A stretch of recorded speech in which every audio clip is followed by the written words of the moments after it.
Guys, good morning. I've got an '05 Toyota Tundra here that has a brake pull to the right. When you hit the brakes, it dodges to the right. I know on the screen's showing me going to the left, but it's my right. And it's pretty significant. Not scary, but almost scary.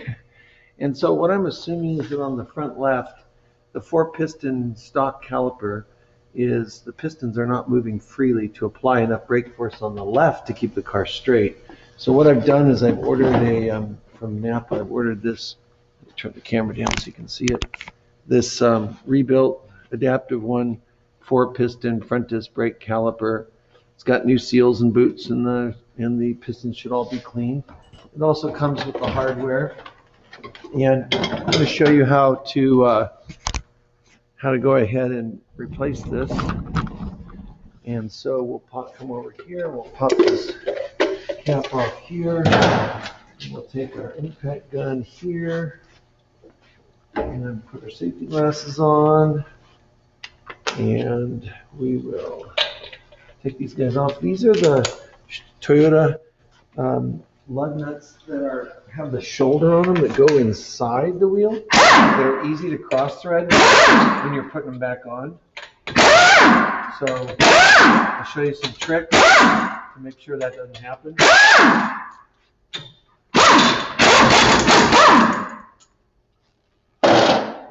Okay, so I'm going to grab this, get this hose out of the way, and grab this wheel. It's heavy, so I'm going to hold it to my body, keep my back straight so I don't hurt my back. Taking that wheel tire. Also, the other thing about this vehicle, I was driving it yesterday, a lot of front end shaking, like the wheels aren't balanced. So, and they're supposed to be, or they're new wheels, so I'm going to go ahead and check the balance on those wheels. This thing does have spacers, and it has a spacer for the spring, so it lifts it a little bit, gives it the pre-runner look. Spacer here to move the wheel out. I don't recommend doing it, but whatever. I forgot to unlock the steering wheel, so I'll need to do that in just a moment so I can turn this all the way out and address this caliper. So I just put the key one click forward so I can turn the wheel all the way out and get this caliper looking right at us.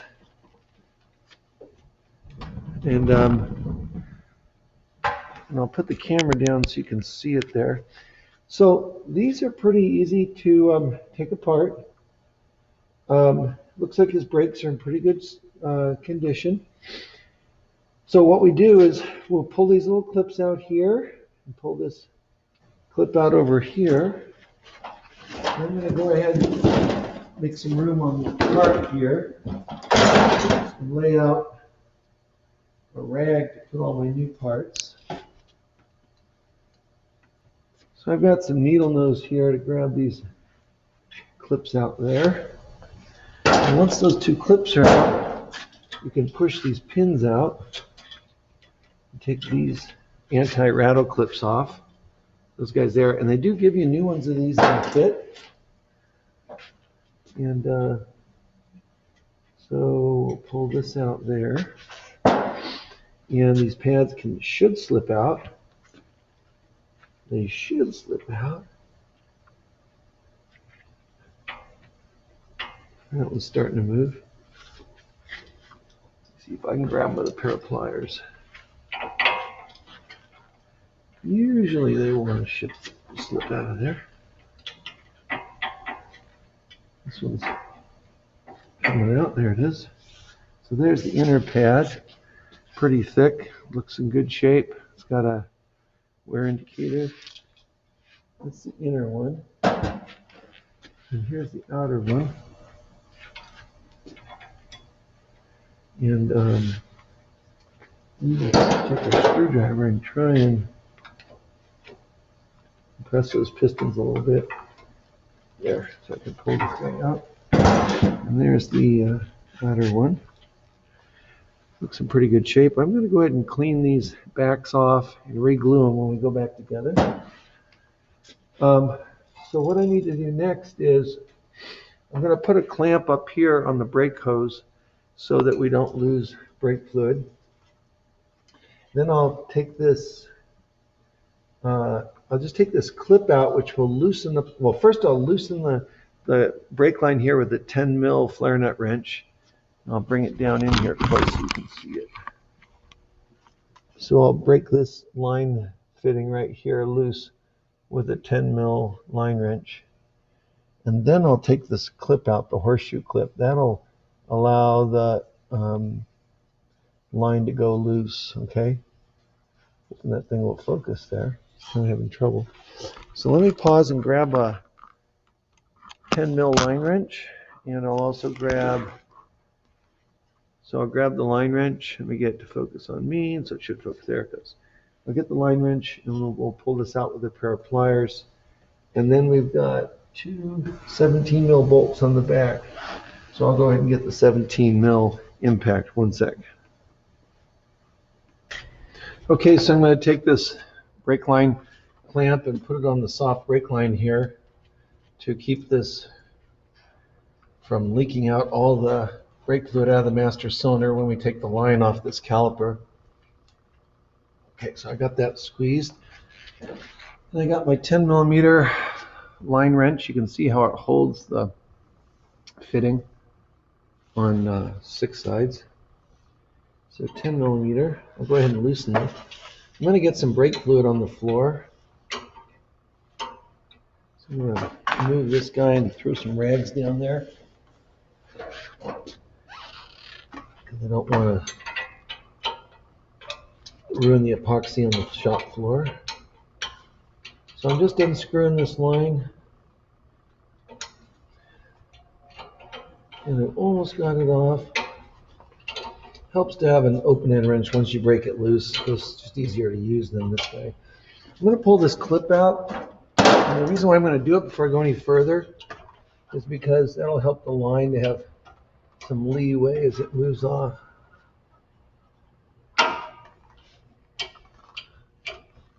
Okay, I need to get some channel locks to grab that better. Okay, so here's my channel locks. Grab that guy. Hopefully I can grab it.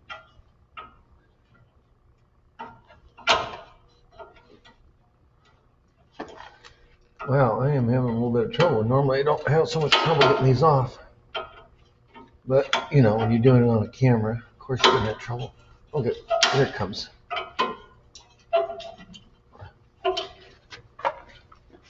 Okay, got that. So I'm going to finish. That's loose. I'm going to finish taking this line the rest of the way off. I can unthread it by hand now. Most of the way. Okay, so there it is. The line's loose and no fluid's coming out. So that's good. I'm assuming that my clamp is working good. So now what I'm going to do is take my 19 millimeter combo on my gun here. Not combo, impact socket. And I'm going to go ahead and hit these caliper mount bolts.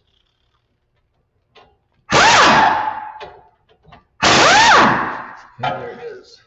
And the mistake that a lot of students make when they take these caliper mount bolts off, these are the caliper mounting bolts here, one here and one here. What they do is they want to take these 4 bolts off, and that actually splits the caliper in half. And brake fluid passes from one side to the other to activate these 2 pistons and these 2 pistons. And that's like serious no bueno, because then of course what happens is you have a mess. Okay, and the reason why you have a mess is because you've just let brake fluid out. Okay, so I'm going to go ahead and put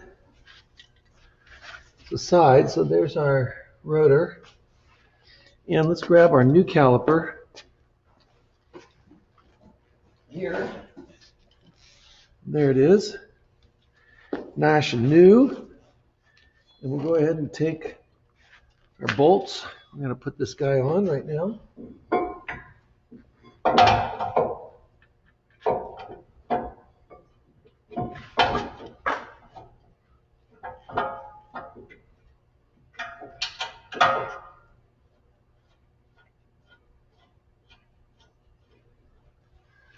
Got one bolt started.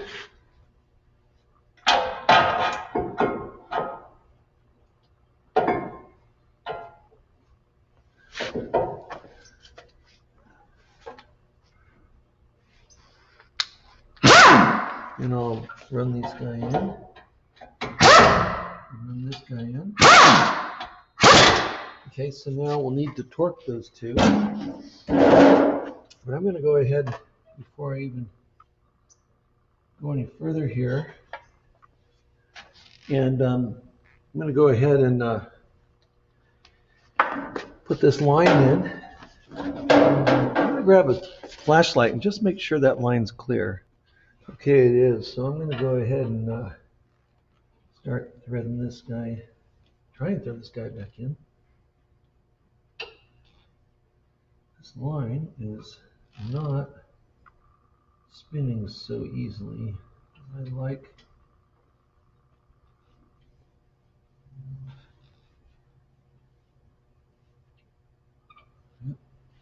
So I'm going to go get an open-end wrench. Okay, so I'm able with this small combination wrench to get this line started in there, and I'm threading it in, and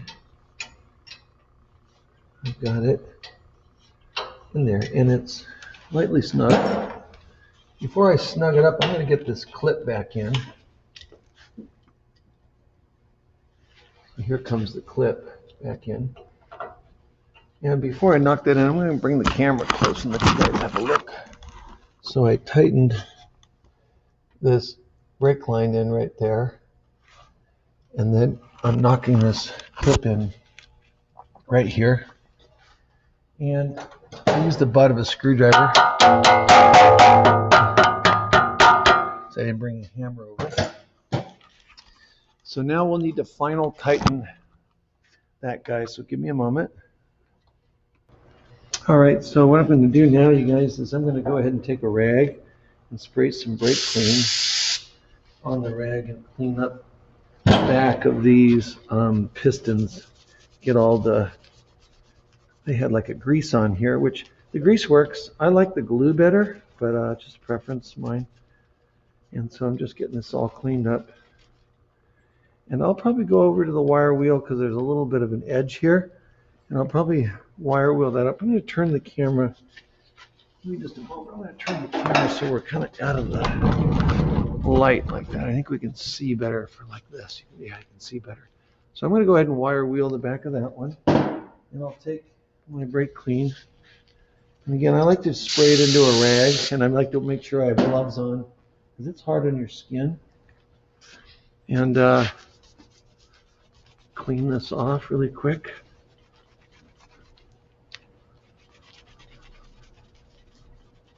And so I'm going to do just a little bit more, brake clean. And then just clean that up. Just make sure they're all cleaned off.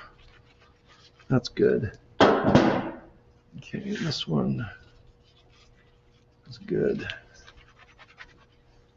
Okay, I'm going to pause the video. I'm going to go wire wheel these really quick just because there's kind of an edge here. And then I'll get the glue and show you how to do that. Okay, so I've cleaned up the brake pads. I'm going to start with the inner one first. And the inner one's the one that had the wear indicator on it, so I know that I got the right one. And I'm going to take some of this CRC disc brake quiet, which works really good. A lot of times you have to clean the tip out. So I'll just take this old clip and just clean the tip out so I can get the glue out of there and get some glue to come out of this tube. Okay, I think I got it out of there. See if I can get it out.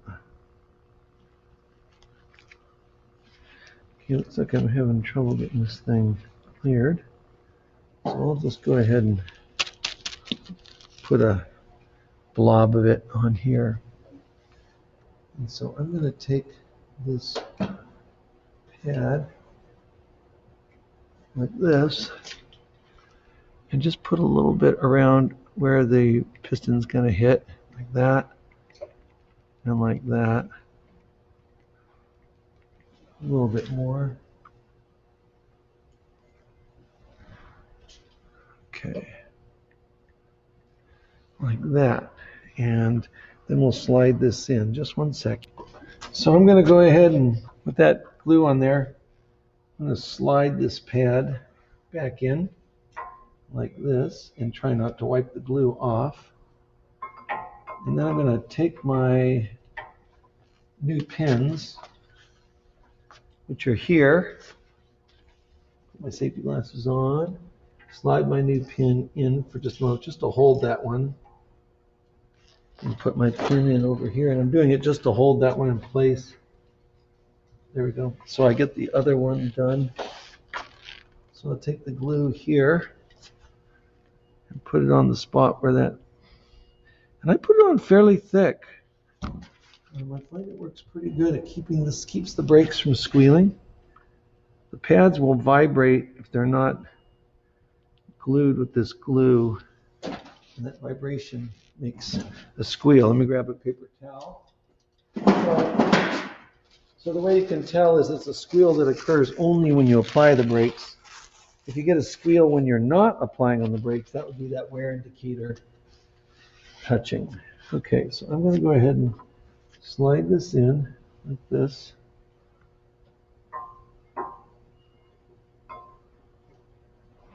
And I'm going to put one pin through, the bottom one through, to hold this guy in place. If I can, there it is. And I'll put the clip on the bottom, if I can. Right. Try to. There it is. Now, with this one, I'm going to go ahead and put this guy back in. And this goes in here, and this goes in here. And this goes in here and here. I'm going to pull this back, slide this through.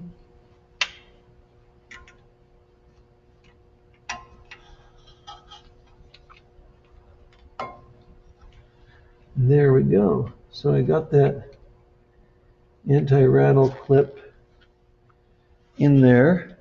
I'm just comparing it to the other one. This one was just a hair different, but they do the same thing. They just keep pressure on the pad there.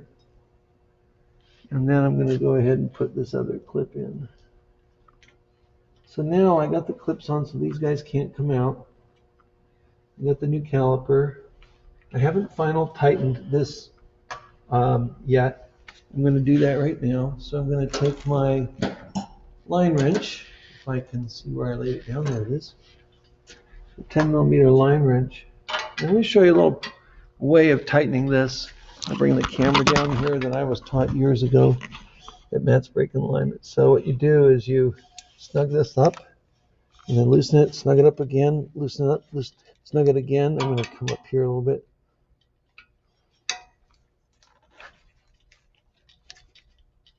Man, at Matt's Brake and Alignment used to teach us to kind of tighten, loosen, tighten a little more, loosen, tighten a little more, and loosen. And that's what I did. And then the next thing I'll do is take my clamp off over here so that the brake fluid can get into the caliper. Now what I'll have to do is bleed the brake. And so I've got to take this off, and I'll put looks like that's an 8mm fitting, and I'll have to get somebody to push the brake pedal for me, and we'll bleed this brake. Let me pause and we'll do that. All right, you guys, so what we're going to do is we're going to bleed brakes here, and Mrs. Hoyam's going to push the brake pedal and help me out. And I've got my, turns out this thing is at the 8mm, no, it's the 7mm wrench. So I got a 7mm on the bleeder screw there. And I'm going to go grab my bleeding bottle. I'll be right back. Okay, so this is our little bleeding bottle. So this hose will go on to the fitting there, like that. And I'll just use this chain to hold it there up. So the idea is, let me pull the camera down here. So the idea is that I'm going to say to Ms. Hoyam, I'm going to say to her, go down. And when I say that to her, she's going to push the pedal down, and then I'll open the bleeder. And then when I tell her to go, then I'll close it. And when I'll tell her to go up, and she'll go up. And so what I tell her to do is when I say down, she's to go down, stay down, and say down. So I know where she is. And when I tell her to go up, she's going to go up, stay up, and say up. So I know where she is. So I only want to open it when she's pushing down because that'll force fluid out. But if she goes up, when I have this up open, it'll suck air back in. We don't want to do that. Okay, you ready, Ms. Hoyam? So she's going to go down, and she'll say down when she's all the way down. Okay, and I'm going to open it if I can. There it goes. And fluid came out, and I closed it, and I'll say up. She's up, down. Well, let me know. Yep, she's down. I'm going to open it. You can see fluid coming out and air, and I close it, and I tell her to go up. Okay, she's up and down. Okay, you can see more fluid and more air coming out. Up, down.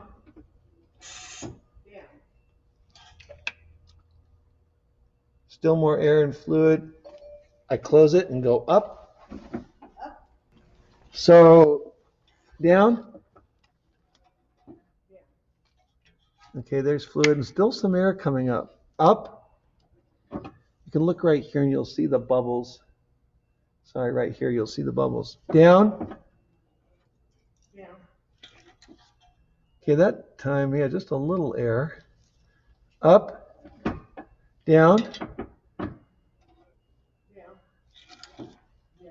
Yeah, I saw just a tiny bit of air that time. Up. So when I'm looking for bubbles here. Up, down. And that time I still saw one bubble. Up, down. And I didn't see any that time. Up, down. Up. Now we're checking the master cylinder, and it's starting to get pretty low. So I'm going to go ahead and take the top off, fill it up, and we're going to do just a couple more strokes just to make sure we got all of the air out. But we think it looks like we got all the air out, but I'm just making sure by filling up the master cylinder. I'm going to overfill it slightly because we're going to let a little bit out. And I've got the camera so they can see. Well, you can see on the screen. That's what they see. Okay, so we're going to go down. It definitely did not see any bubbles that time. Up, down, up. Now pump it about 3 or 4 times and tell me if it's nice and firm.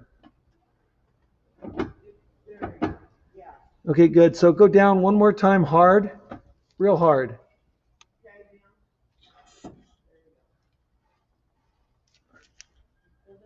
Yep, and go up. How's it feel? Yeah, you can go up and down and just kind of see how it feels. Yeah, it's pretty tight. Okay, good. Okay, good. So we'll call it good, and we'll go from there, and we'll assume that we're ready to roll. Only thing we have to do is put the little cap back on here, and then just make sure that the master cylinder is still full, and it is. It's right up to the max. Okay, there we go. We're all done.